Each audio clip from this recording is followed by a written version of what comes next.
আসসালামু আলাইকুম, কেমন আছেন সবাই? বিনুর বিশ্বে আপনাদের সবাইকে জানাই স্বাগত। আজকে বানাবো একটা ইউনিক রেসিপি ফুলকপি দিয়ে। ফুলকপির আমরা ডালনা করি, ফুলকপি মাছ ফুলকপি দিয়ে রান্না করা হয়।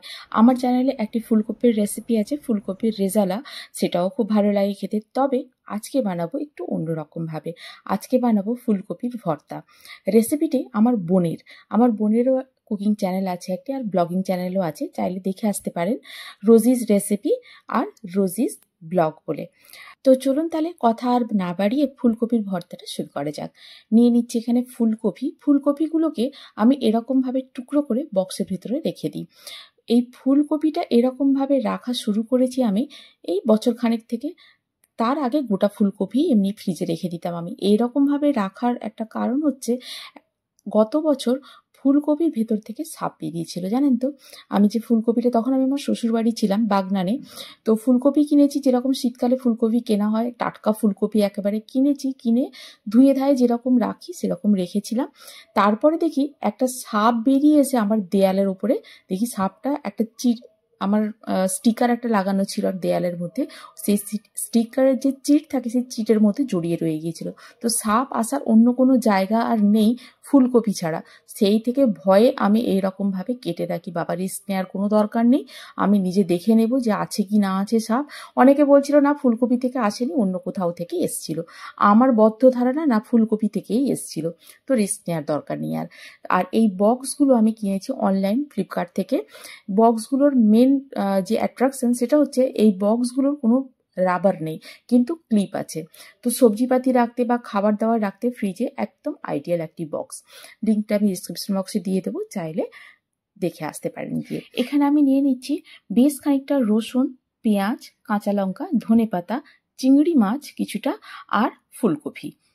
প্রথমে ফুলকপিগুলোকে ছোট ছোট টুকরো করে নেব। টুকরো করে নিয়ে খুব ভালো করে ধুয়ে নিয়ে হালকা গরম জল আর নুনের মধ্যে ভিজিয়ে রেখে দেবো মিনিট 10 মতো। পেঁয়াজগুলোকে স্লাইস করে নেব, নর্মাল যেরকমভাবে স্লাইস করা হয় সেরকমই করে নেব। নিয়ে এবারে গ্যাসটাকে অন করে নিয়ে একটা প্যান চাপিয়ে দেবো। প্যানটাকে গরম করে নিয়ে দিয়ে দেবো এতে সর্ষের তেল। রান্নাটা কিন্তু পুরোপুরি সর্ষের তেলে হবে। এবারে যতটা রসুন নিয়েছিলাম তার অর্ধেকটা তেলের মধ্যে দিয়ে দেবো।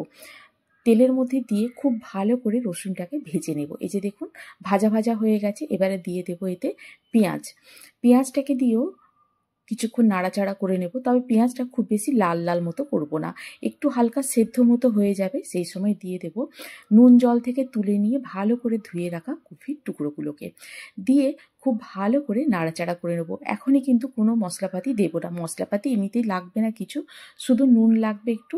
তবে নুনটা আমি এখন দেবো না, একটু ভাজা ভাজা মতো হয়ে গেলে সেই সময় লবণটা দেবো। এই যে দেখুন একটু ভাজা ভাজা মতো হয়ে গেছে, এই সময় দিয়ে দেবো লবণটা।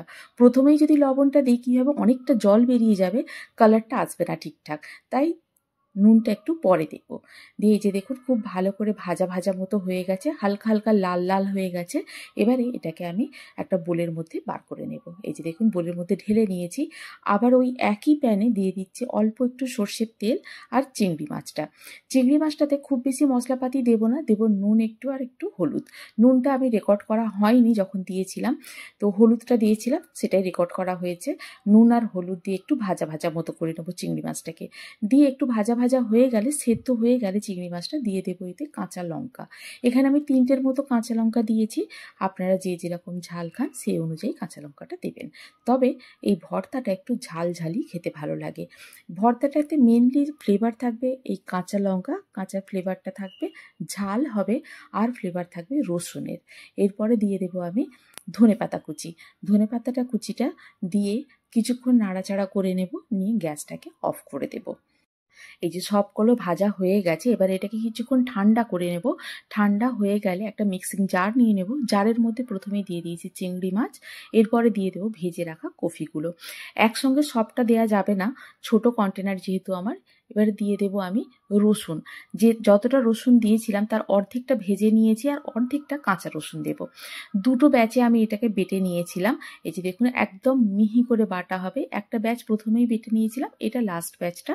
এই যে দেখুন একেবারে মিহি করে বেটে নিয়েছি এটাকে।